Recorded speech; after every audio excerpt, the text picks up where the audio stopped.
Que es economista, que es un economista macroeconomista, que está allí en la regional de Liberal en Mendoza y que ha tenido el gusto y el honor de atendernos. Nosotros tenemos el gusto y el honor de recibirlo en realidad, para charlar un poco sobre estos temas. Gustavo, ¿cómo te va? Hola Enrique.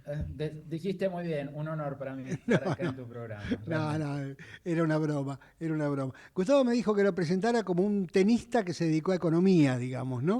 O sea, sigue los pasos bastante todo, ¿no? Lo que pasa es que él se dedicó al fútbol, simplemente una pequeña diferencia.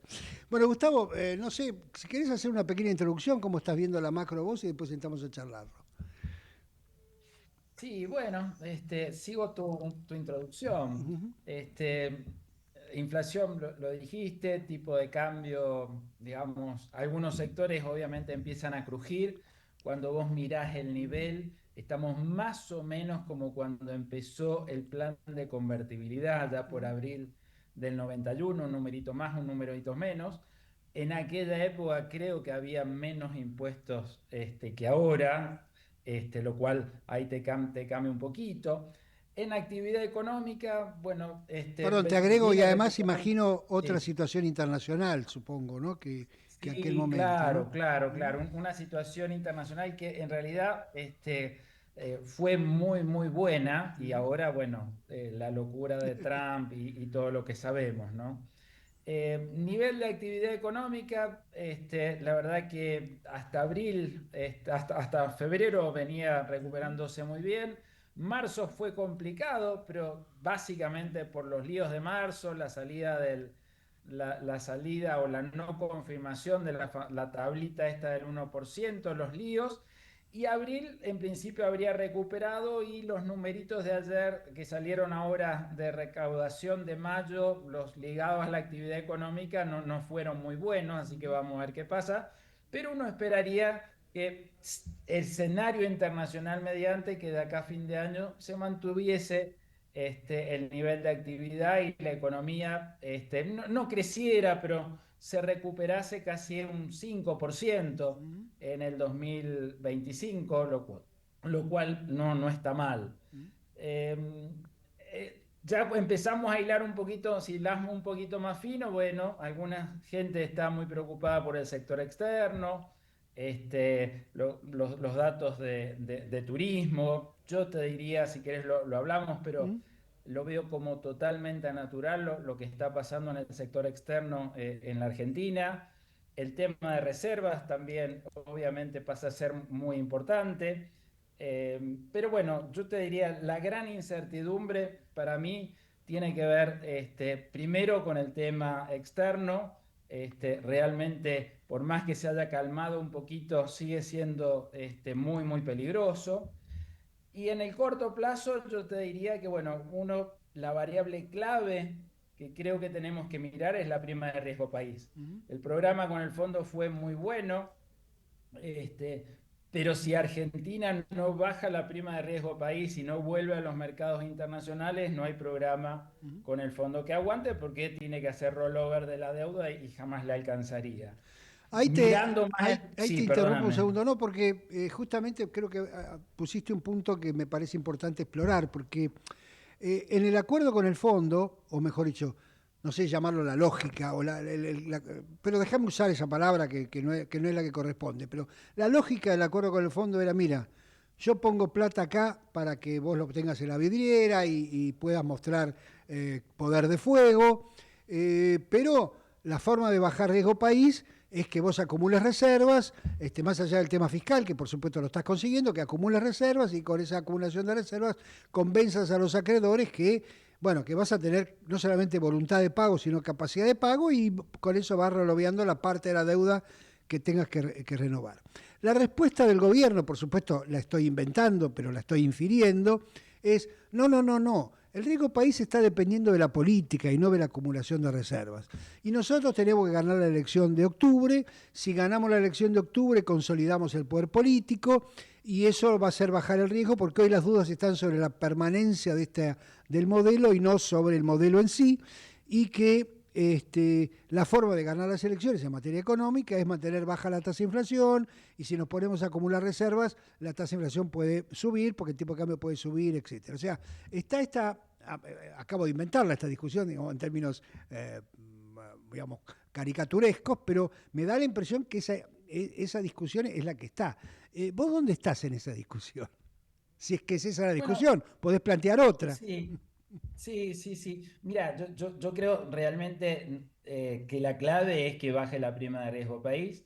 Creo que hay una parte ahí en el tema de reservas. Cuando vos ves las reservas en términos de la base monetaria, tienen un respaldo bastante bueno, pero si lo ampliás un poquito y no tomás la base monetaria, sino tomás también todos los depósitos, tanto en pesos como en dólares, bueno, ahí estamos un poquito por debajo del promedio histórico.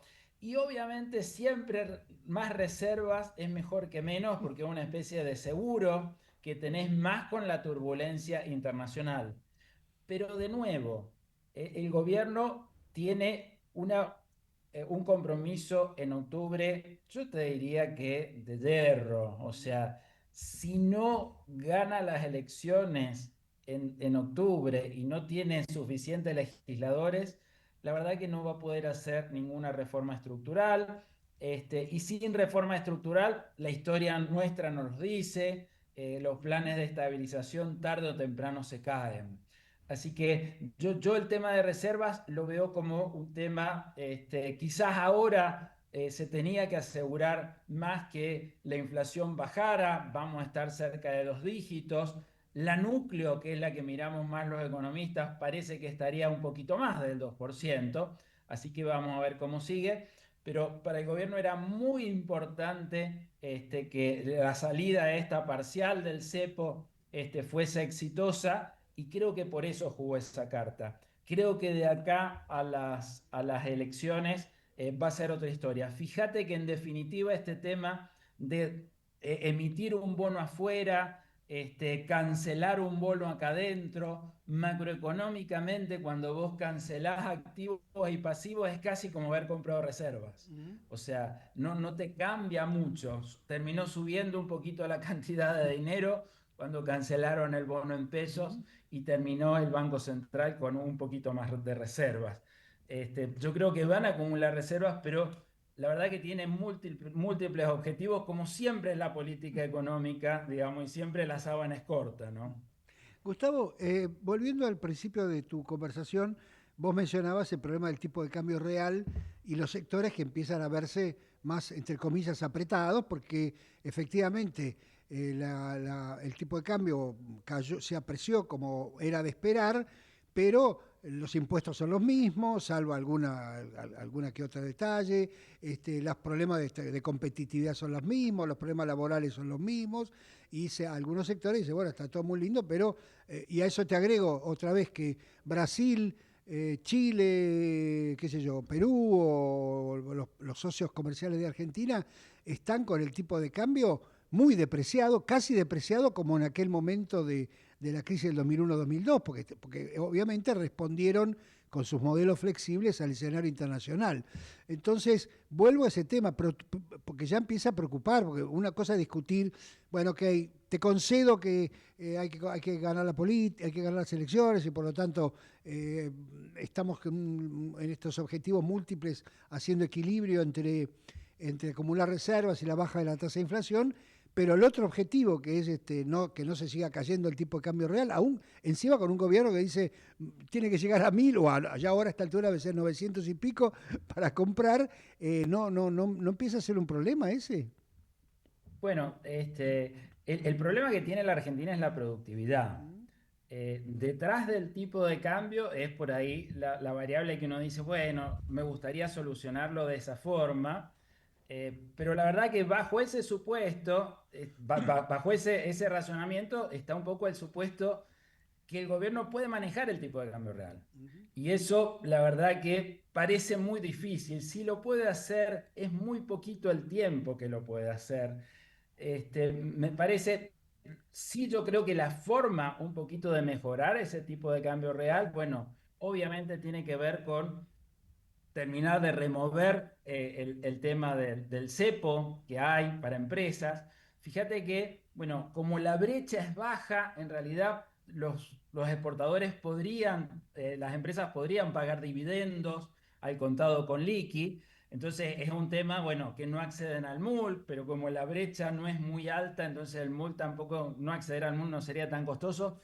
Pero cuando vos hablas con empresas de afuera te dicen, no, mira, es como sacar los pies del plato, a mí mucho no me gusta, o sea, es un problema. Ujú. Pero de nuevo, Enrique, me parece que poner al tipo de cambio en el medio es correr la discusión y es suponer que lo podés cambiar y podés tener efectos sobre el tipo de cambio real. El problema terrible que tiene la Argentina es un problema de productividad y obviamente tiene que ser así. ¿Hace cuánto que la Argentina no invierte? Los impuestos que tenemos son malísimos, la infraestructura es pésima, por más que el gobierno está haciendo varias cosas en desregulaciones, pero hay trámites ridículos y costos enormes por todos lados, o sea, no puede ser de otra forma. Entonces, yo te decía al principio, mira, los sectores, algunos sectores empiezan a verse un poco complicados. Y ahí yo creo que hay de mediano plazo, que estamos en un cambio estructural muy importante, van a haber muchos sectores que claramente no les va a ir bien y muchos sectores que les debería ir muy bien. En promedio creo que a la economía le tiene que ir bien, pero eso no quiere decir, viste, el promedio, vos pones un pie en el balde congelado, un pie en el balde de agua caliente, en promedio no tenés frío y calor, pero eso no te dice mucho, digamos. Ujú. Entonces, ahí creo que el gobierno está subestimando esa transición de sectores que pierden, sectores que ganen. No es una discusión este año, pero sí va a ser una discusión el año que viene.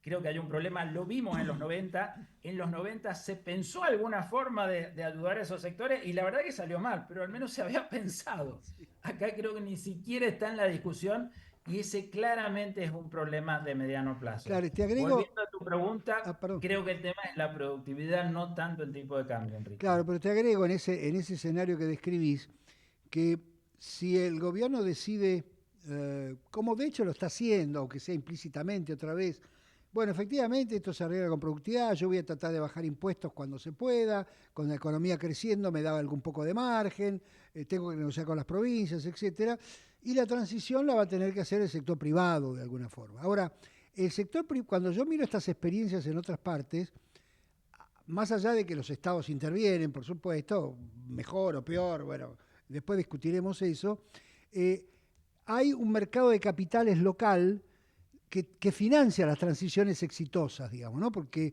si una empresa hoy tiene que hacer una transición, necesita capital, o necesita capital para reestructurar su planta de personal, o para comprar tecnología, o para lo que fuere, aún suponiendo que la fuera funciona, digamos, los problemas de infraestructura, etcétera. Pero dice, bueno, voy a un banco o voy al mercado de capitales y consigo financiamiento porque obviamente esto requiere unos años para estar de nuevo en la nueva situación, que yo siempre cito el ejemplo de Nintendo, que era una fábrica de naipes y terminó siendo, bueno, lo que ya sabemos que es hoy. Este, ahora, Argentina hoy tiene un problema, on top of that, digamos, sobre todo esta historia, que todavía no hemos hablado, tiene un mercado de capitales liliputiense, digamos, ¿no? Tiene, no sé, 6, 7 puntos de PBI, 10, 14, 12, con toda la furia cuando mirás todo, en donde el sector público todavía es importante porque tiene que renovar deuda, porque el superávit fiscal apenas alcanza para pagar una parte de los intereses. Entonces, me parece que esto que vos decís, que va a ser una discusión el año que viene, efectivamente coincido con vos, pero que además se hace más discusión en un país como la Argentina, ¿no? Sí, sí, totalmente de acuerdo. Fíjate que en los 90 teníamos inversionistas institucionales que eran las FJP, hoy no están. De alguna forma, digamos, algunos fondos tratan de reemplazar eso, pero ni por asomo, digamos. O sea, hay un problema ahí enorme.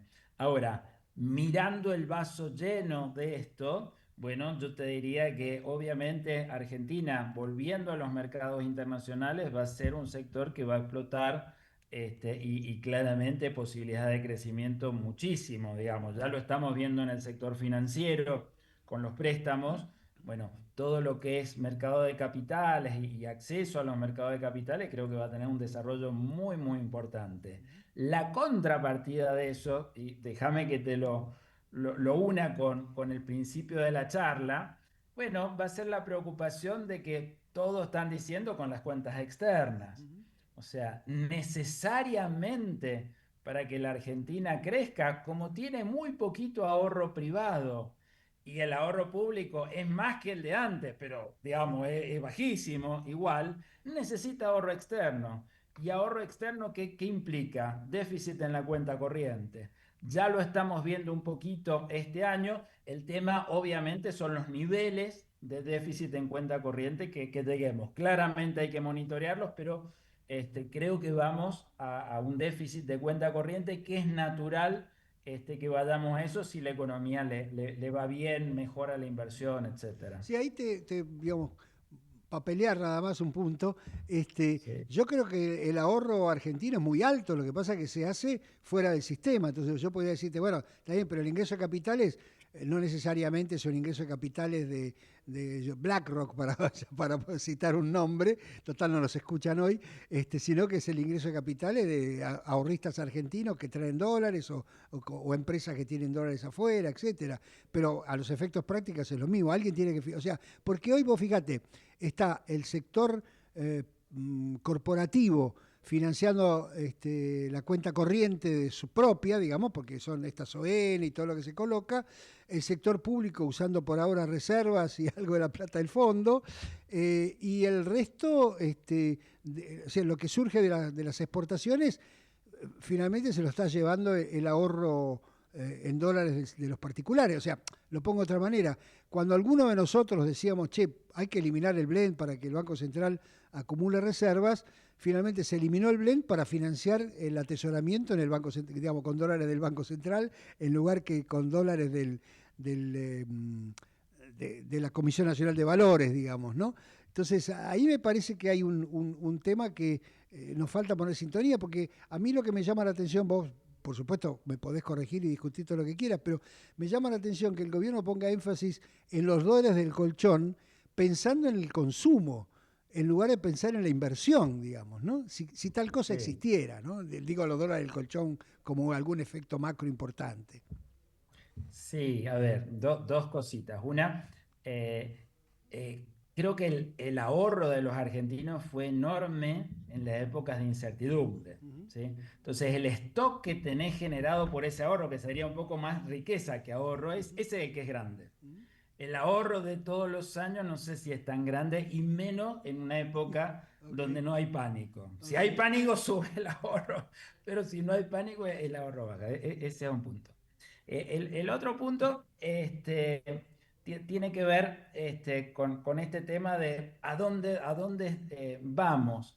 Y los dólares del colchón, yo creo que es una buena o mala medida, es buena, te simplifica la economía, está sobredimensionada, por supuesto, por supuesto. O sea, creo que todo el gobierno, todas las medidas tienen un relato importante, bueno, es la forma de vender las cosas, digamos, y bueno, es un tema de ellos, pero claramente está sobredimensionado. Ahora, eh, que vaya consumo, que vaya inversión, yo creo que van a ir a los dos. Ujú. Cuando vos ves qué pasó en los últimos años, nos dio pánico lo que decíamos recién, todo el mundo sacó plata. Entonces, ¿qué debería pasar ahora? Bueno, parte de esa plata debería empezar a volver. Y ese parte a volver es un poco las dos cosas, oportunidades de inversión, porque la tierra es barata, porque algunas empresas son baratas, entonces claramente van a ver y también de consumo postergado. O sea, esto que estamos viendo que la gente, bueno, se está yendo un poquito más afuera. Bueno, es natural que sea. O sea, como tuvimos cuenta corriente enormemente positiva y acumulamos, ahora tenemos negativa, digamos. O sea, lo importante es intertemporal el equilibrio, no es en cada periodo. O sea, solamente Trump ve que la balanza comercial tiene que ser y encima en cada país, locura total, Sí, ¿no? sí, sí. Por supuesto, todo también tiene que ver con los niveles, Ujú. ¿no? Pensemos los niveles, son 4 o 5% las señales de alarma, de déficit. Este año parecería que vamos a estar en el 1. Entonces, la verdad que yo todavía no lo vería a ese problema. Y si va a consumo, va a inversión, yo creo que va a ir un poquito a cada cosa. Pero de nuevo, si uno tuviera que poner una lupa y decir, che, mirá, hay que mirar esto, miremos la prima de riesgo país. Ahí claramente hay un tema que no está bajando. Puede ser, como vos decías, el tema de reservas, puede ser el tema de miedo a las elecciones, que no pueda consolidarse el gobierno y llevar las reformas estructurales. Dios solo sabe todo lo que hay.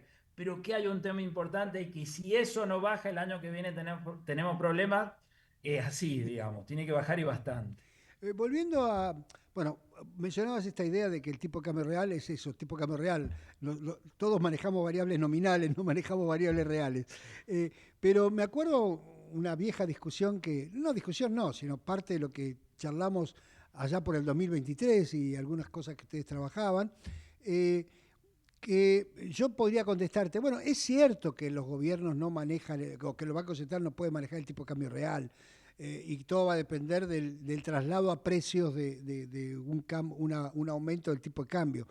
Pero no es menos cierto que, bueno, que ahora, a diferencia de otras experiencias argentinas, tenés superávit fiscal, la cantidad de dinero está un poco más controlada, venimos en un proceso de tan fuerte de desmonetización que hay una parte de la remonetización que no necesariamente tiene que ser por precio. O sea, podría ser, por supuesto, es tan discutible como lo inverso, que en este caso un aumento del tipo de cambio nominal se traslade menos a los precios, dado todo el contexto de equilibrio macroeconómico. No coincidís en eso. Sí, a ver, lo que te quiero decir es que nadie lo sabe, Okay. nadie lo sabe. Y es muy difícil a priori decir, mira, subo un poquito del tipo de cambio, ¿cuánto se me va a ir ese fine tuning en la Argentina? Y tenés un tema enorme en octubre. Uh -huh. O sea, mira, nosotros hace, creo que ya 20 años, que armamos un indicador donde mostramos con 5 variables, cómo, dependiendo de 5 variables, cómo llegan a las elecciones. Y si ese indicador daba bien, siempre ganó el oficialismo y cuando llegó mal, siempre perdió el oficialismo. Y los indicadores son inflación, tipo de cambio, empleo, crédito privado y me debe estar quedando uno que ahora se me olvidó, pero indicadores obvios, ¿no? Entonces, el gobierno tiene que llegar, no puede correr el riesgo de llegar mal a las elecciones. Tampoco puede correr el riesgo, obviamente, de llegar con una bomba con el tipo de cambio, pero no es el caso. No es el caso. Cuando vos ves, bueno, en realidad hay una banda de flotación, es cierto que hay alguna intervención en los futuros, pero de última, esa sería una intervención más que todo para la tasa de interés, más que para el tipo de Uh cambio. -huh. Entonces, ahí tenés una banda y no es que estás con un dólar bajísimo, estás con el mismo dólar con el que empezó la convertibilidad y duró 10 años. Terminó muy mal, todos lo sabemos, pero hasta el 94, 95 era un dólar que claramente no tenía problemas. Entonces, de nuevo, es como con las reservas, siempre tenés que elegir. Y si te la tenés que jugar hoy, pensá, si saliera a levantar el dólar un poquito comprando reservas, creo que lo podría hacer porque la demanda de dinero debería estar subiendo, Uh -huh. ¿sí? Y de hecho ha emitido un poquito cuando ha sacado los depósitos que tiene el Tesoro en el Banco Central. Esa fue una forma de Uh emisión. -huh. Entonces, si en vez de haber hecho eso hubiera comprado reservas, bueno, podría haberlo hecho, sería mucho más transparente. Pero de nuevo, digamos, hay también un tema ideológico en el gobierno con la cantidad de dinero y ese tipo de cosas. Yo no lo veo bien, pero bueno, ellos son los que están decidiendo. Si uno Sí, tuviera que además, de decir, alguna manera, para complementar lo que decías, también ese es un mecanismo de intervención, porque no comprar es un mecanismo de intervención porque no metes más demanda en el mercado, ¿no? bueno, claro, o sea, la verdad de la historia es que, ¿qué es lo que dijo explícitamente Bausili? Cuando el dólar toque la banda de abajo, vamos a tomar como si ahí aumentó la demanda de dinero y estamos seguros, ¿sí? Y en el medio ellos lo que dicen, mira, yo no estoy seguro si aumentó o no. Entonces, si ponen un poquito más, digamos, corren un riesgo, no lo quieren correr, pero de nuevo. A ver, si vos mirás las reservas, hoy les alcanza para la base monetaria y les sobra.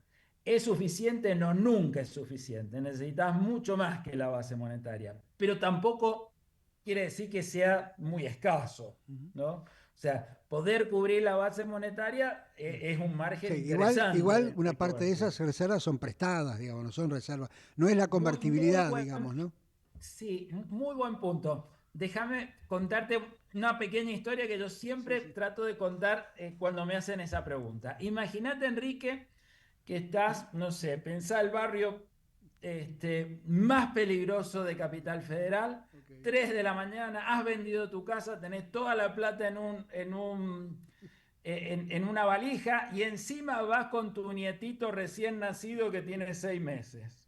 Se te para el auto y tu esposa te dice, Enrique, mira, en la esquina hay 5 chicos que están viniendo para acá, 2 metros 10, pelo hasta la cintura, y encima vienen con palos. Y vos decís, ah, me acordé que tengo un revólver en la guantera. Entonces lo sacás para tirar un tiro al aire. Ujú.